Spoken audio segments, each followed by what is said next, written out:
Pues hola a todos, ¿cómo estáis? Soy Trufaul, bienvenidos a mi casa, bienvenidos a mi canal un día más para hablaros de las cosas que tanto nos gustan. A ver, que hoy quería hacer una entrada triunfal aquí al personal.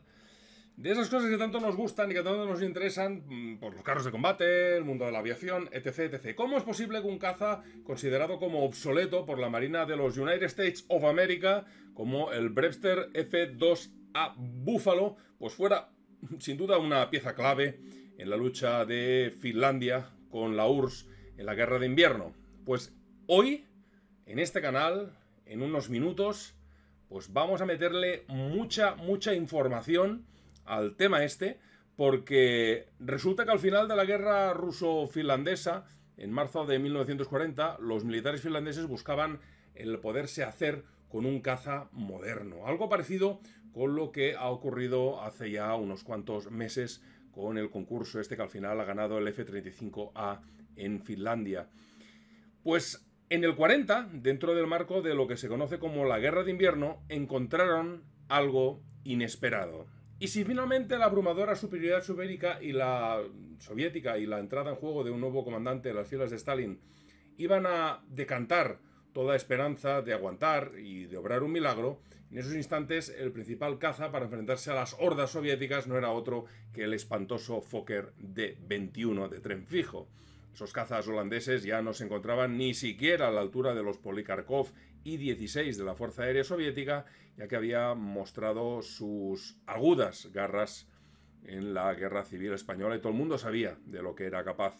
Como eran tiempos convulsos y no estaba claro qué iba a ocurrir a corto plazo, los militares finlandeses querían un nuevo caza que estuviera provisto de un motor radial, que fuera bueno, bonito y sobre todo barato. A finales del 39, Finlandia recurre a los Estados Unidos, que recordemos aún no había entrado oficialmente a luchar contra nadie, pero sí que estaba ayudando a unos cuantos para ver qué podían comprarles. Finlandia desplaza un equipo de técnicos, un equipo de jefes militares para ver qué avión pueden comprar, con qué se pueden quedar. Habían tres opciones. El primero era el Grumman F4F-3.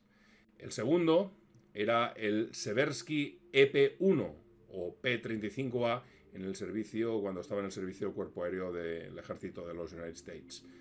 Y el final, el tercero, era el Brewster F-2A1.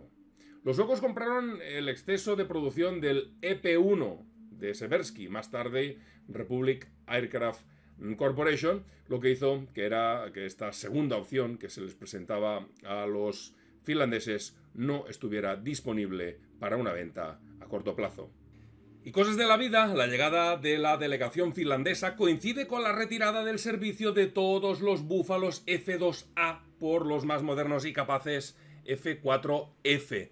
Y que a modo de anotación os diré que no hacía ni 12 meses que el Brewster había vencido en un concurso al de la Grumman, sin demasiados problemas. Pero expresamente, o no, va y se descubre que el búfalo tiene problemas de calidad en sus materiales de fabricación, lo que obliga a la Marina norteamericana a reevaluar el estado de vuelo de sus aparatos. Resulta que el tren de aterrizaje va y se dan cuenta en ese momento que era débil y por tanto poco adecuado para, digamos, aterrizajes bruscos como los que se realizan una y otra vez en los portaaviones. Al fabricarlo no se contó con el peso adicional además del armamento y del blindaje del piloto, y eso lo hundió en la más absoluta miseria. Y a los finlandeses se les ofreció esta patata caliente, ya que los yanquis simplemente pues no lo querían, los iban a tirar a la chatarra o al fondo del mar.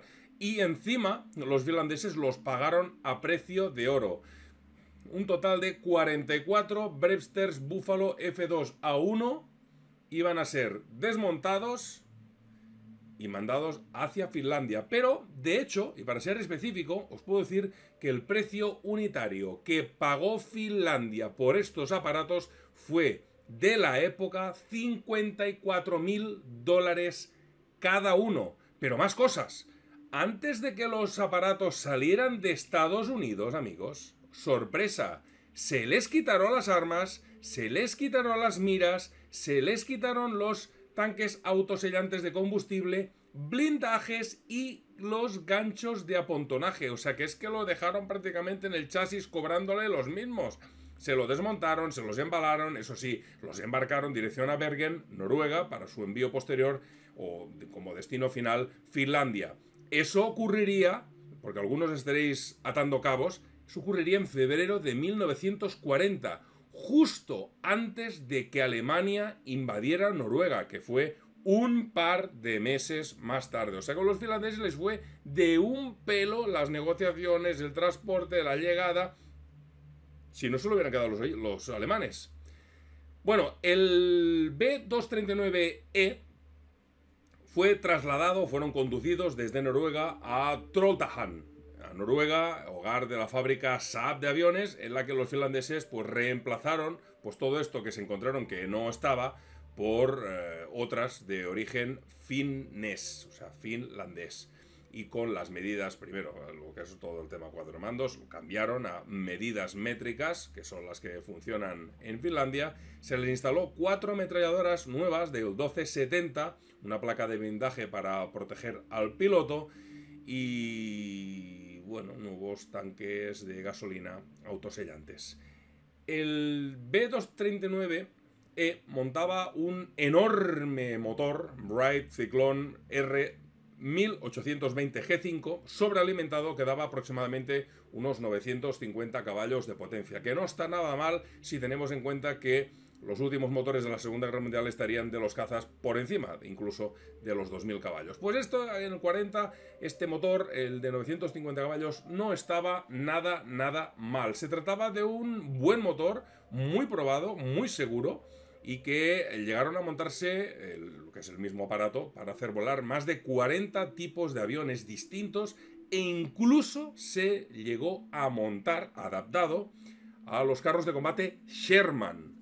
Y cosas de la vida y de la historia y de las casualidades, el motor del I-16, el Svetsov M25, era una versión anterior del R-1920 que montaba el Búfalo, pero con un carburador flotante y fabricado en la Unión Soviética con licencia. La guerra de invierno del 40 sería, a la postre, la primera de 3 grandes guerras que Finlandia iba a librar con la URSS entre noviembre del 39 y para los que os hayáis quedado así un poco patitiesos pensando que 3 no os cuadra, pues mira, 2 fueron contra los soviéticos y otra con la URSS, pero contra los alemanes. La segunda fue la que se conoce la Guerra de Continuación, que se iniciaría el 25 de junio de 1941, cuando los finlandeses, aliados con Alemania, recuperaron la mayor parte del territorio perdido con la URSS en 1940. Pero para Finlandia todavía, digamos, resentida por el armisticio que había entregado el 9% de su territorio a la Unión Soviética, fue una decisión fácil. La guerra de continuación terminaría el 19 de septiembre del 44, cuando los finlandeses cambiaron nuevamente de bando y declararon la guerra a Alemania. Como parte del trato con la Unión Soviética, los aliados, Finlandia acordó expulsar a los alemanes de su territorio y eso se conoce como la Guerra de Laponia y duró desde septiembre del 44 hasta abril del 45, justo antes del día de la victoria. En el momento en el que empieza la guerra de continuación del 41, los finlandeses ya disponían de los escuadrones LV-24 y LV-26 armados con los Búfalo, que estaban plenamente operativos. Pero frente a los finlandeses se esgrimía un peligro, se esgrimía un caza que le llamaban Rata y que la Fuerza Aérea Soviética era el Polikarpov I-16. Era pequeño, era rechoncho, era un avión que había volado por primera vez en combate durante la Guerra Civil Española con los de la República. Allí se ganaría el apodo de Rata, más bien por sus enemigos, creo recordar, y los pilotos rusos y españoles que volaron los I-16 se enfrentaron contra pilotos alemanes de la Legión Cóndor que ya volaban los temibles, por aquel momento, temible Bf-109E. Cuando nos fijamos en el rendimiento del Búfalo finlandés y los I-16 de la URSS, vemos que son bastante parejos, casi iguales, pero en el fondo no lo son. Y ahí en esas diferencias son precisamente donde está el kit de la cuestión. Sus velocidades máximas eran igualadas. En el primero, en el ruso, en el finlandés 516 y en el ruso 525. El Rata tenía una ventaja importante, una capacidad de aceleración y ascenso claramente mejores que su rival. Y también la visibilidad en cabina también era mejor, pero la cabina estaba abierta, no estaba cerrada como en la mayoría de los cazas. El Búfalo era también más pesado y su superficie alar también era mayor. Pero amigos, en combate los finlandeses tenían 4 ventajas decisivas, o al menos esas son las que creo yo. 4 ametralladoras de calibre 50 con 400 disparos cada arma. Eran claramente superiores a las 2 SKS de 7,62 milímetros y 2 SKS de 20 milímetros, sobre todo en capacidad de munición y transporte. La segunda, digamos que gracias a los añadidos en las superficies de control, las presiones de volar y sobre todo los picados eran más rápidos y más seguros, así como los giros en el Búfalo que en el I-16. De hecho, y según los pilotos finlandeses, el B-239 era un auténtico lujo de volar. En combate era bestial, la verdad es que no tuvieron ningún problema, sobre todo comparando con lo que tenían, y fue capaz incluso de superar a su enemigo más temible, porque por encima de los 400 km por hora el Rata, el I-16, era muy difícil de hacer girar en comparación al Búfalo. La tercera, digamos, ventaja interesante o decisiva en favor del avión norteamericano es que el carburador de inyección presurizado del R-1820 no se sentía afectado por las Gs positivas o negativas. Al menos con un G negativo o positivo, un empujón repentino, un giro invertido durante más de unos segundos, el carburador flotante del I-16 simplemente dejaba de introducir combustible a su motor y como consecuencia literalmente se detenía, se apagaba durante unos segundos, cosa que en un dogfight pues podía significar claramente la muerte. Y el Rata, amigos, al ser alcanzado como cuarta y última por la munición trazadora del Búfalo del calibre 50, pues bueno, resulta que la estructura era de madera, también había tela y en la mayoría de las ocasiones ardía. El I-16 simplemente se ponía a arder y eso obligaba a saltar al piloto si es que tenía tiempo de hacerlo, maldeciendo así los materiales de construcción de su aparato. Y después de que los alemanes iniciaran Barbarroja, invadieran la Unión Soviética, los finlandeses permitieron la entrada de un contingente de unos 67.000 hombres, 67.000 alemanes, que tenían que desplazarse todo el país hacia arriba, Laponia arriba, hasta llegar a la región cercana a la frontera, porque lo que tenían que hacer era tomar Murmansk, era lo que se les había ordenado. También tenían que dominar o cortar el ferrocarril que iba del norte al sur, digamos hacia los puertos de la Unión Soviética y al este de Leningrado, actual San Petersburgo. En el sur los finlandeses disponían de 475.000 soldados enclavados en 14 divisiones con la misión de proteger Helsinki y el sur de Finlandia y retomar también el territorio perdido en 1940. En junio del 41, la Fuerza Aérea de Finlandia contaba con nada más y nada menos que 235 aviones de diferente tipo, sobre todo obsoletos, menos esos 44 búfalos que eran sus principales bazas para ganar la batalla en el aire a la URSS. Contra ellos, el Ejército Rojo empezó la guerra de continuación con un aproximadamente el mismo número de soldados, pero más de 235 que llevaban los finlandeses, los rusos metieron 700 aviones, aproximadamente un tercio de los cuales era cazas. Aproximadamente un tercio eran cazas. La ventaja con la que jugaron los soviéticos era la superioridad en equipo y pilotos, que era aplastante. Mientras que el Ejército Rojo se retiraba ante un ataque alemán, Stalin quería evitar que Leningrado fuera capturado y requería que esa línea férrea vital a Murmansk mantuviera todo el tema en marcha, o sea, que estuviera abierta. Esto iría dando forma a algo realmente inaudito en los anales de la historia militar en el aire, pues el 25 de junio de 1941, entre el 25 y el mayo del 44, los búfalos finlandeses de esta fuerza aérea gloriosa iban a derribar la friolera de 477 aviones enemigos por tan solo la pérdida de 19 de sus B-239. una auténtica locura. Alrededor del 34% de los derribos fueron bombarderos medios que la URSS lanzaba contra Finlandia y el resto cazas de combate. En su mayoría I-16, aunque también se cuentan entre los derribos por pilotos finlandeses algún Lavochin Lag-3, algún MiG-3 y algún Yak-3 que justo acababa de entrar en servicio junto a algunos Harker Hurricane de origen inglés. Pero sin duda muchos de vosotros os preguntaréis ¿por qué? ¿Cuál es el motivo por el que unos pocos pilotos finlandeses valientes pudieron lograr semejante hazaña que no se ha igualado en los anales de la historia? Voy a ofreceros algunas razones fáciles a riesgo de que me consideréis algo, digamos, convencionalista.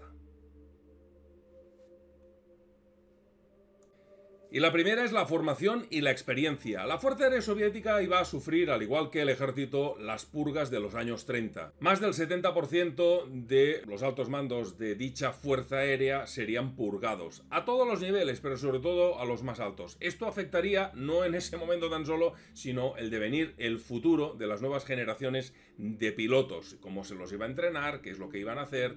Bueno, el caso es que, al igual que el ejército, esta fuerza aérea pues no estaba preparada cuando Alemania invadió la URSS cuando hubo la operación Barbarroja y, obviamente, a modo deductivo, pues cuando hay la guerra de continuación de 1941, que se une a Barbarroja, el piloto de combate soviético normal tiene 100 o menos de 100 horas de vuelo. Por tanto, son pilotos noveles. Y esos son los que se mandan a los destinos de combate, a los que tienen que volar contra finlandeses, contra alemanes, y por eso es un poco la caza de pichón. Esa falta de experiencia produce además mucho miedo a no seguir de forma escrupulosa las normas, porque ya se sabe pues que habían unos castigos bastante importantes que podían incluso llegar a la muerte si no se seguían las órdenes al dedillo. Cayeron a docenas sin emprender maniobras de evasión en todos los cielos, pero sobre todo en Finlandia, pues debían seguir a sus bombarderos, escoltarlos y no presentar combate si no su jefe no se lo decía. Como los jefes eran unos incapaces, pues es lo que hay.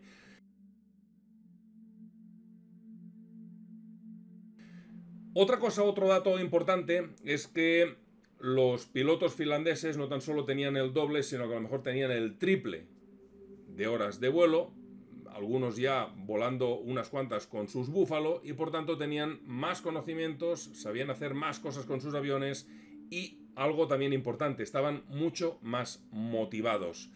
Muchos de los pilotos soviéticos ni tan siquiera habían recibido las convenientes clases de lucha aire-aire o en un dogfight y siempre estuvieron en obvias desventajas, que al final no sabían ni cómo ponerse ni cómo atacar y al final pues fueron cayendo como ratas. Además, el no saber también llevaba sus aviones a sobrepasar sus límites estructurales y hubo un montón de accidentes.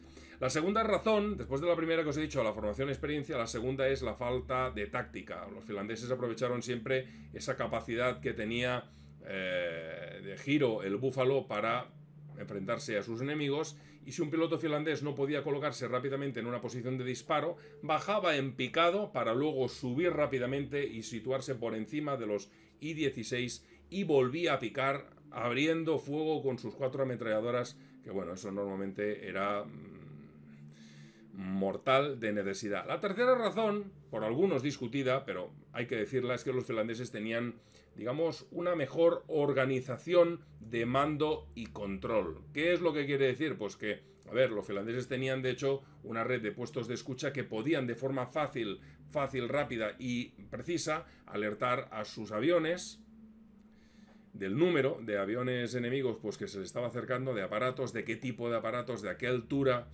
Algo que jamás llegaría ni en broma a los niveles de precisión que conseguirían los británicos durante la batalla de Inglaterra contra los alemanes, pero era importante en esos años pues que hubiera un cierto control en los mandos que estaban por debajo y que tenían que mandar las instrucciones a las escuadrillas. No sería hasta 1943 en la que los alemanes proporcionan los primeros radares a Finlandia, pero eran muy livianos y de poco o nada les iba a servir. Para aquel entonces los B-239 ya no estaban como unidades de primera línea Y entonces, ¿qué separaba realmente la Fuerza Aérea Finlandesa de la Fuerza Aérea Soviética? Pues en una palabra, cultura. En los años previos a las 3 guerras que libró Finlandia, del 40 al 45, sus pilotos tuvieron la ventaja de crecer en una sociedad libre en la que desde temprana edad se les enseñó a pensar por sí mismos. Cuando se les entrenó como pilotos de combate, se valoraba la iniciativa, las habilidades de vuelo, y sus líderes de sección, de vuelo, de escuadrón, se seleccionaron en función de su experiencia, de sus habilidades y, por supuesto, de su trayectoria.